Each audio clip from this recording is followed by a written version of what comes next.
Hello everyone, welcome back into this channel. So in this video, I will like to explain to you the iPhone Photos feature that can help your daily activity as a content creator or as a content writer or anything it is. So here we need to open the photo library.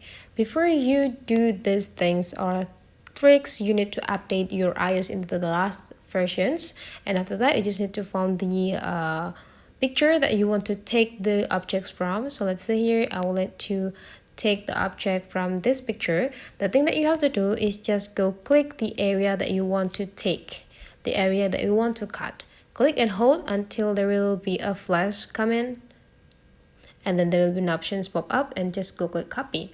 So the next thing you need to do, you just need to paste this picture or this object into the other application such as Instagram story, or you can also do it in Apple Notes. Just need to open the Apple Notes and create the new one, and then you just need to go click this cursors, and there will be an options pop up there, and then you just need to go click paste, and this object will be pasted into your notes. So that is the way how to cut the object from the picture with the iPhone photos. Hopefully today's tutorial is useful for you. Thank you for watching, and I would like to see you for the next tutorial.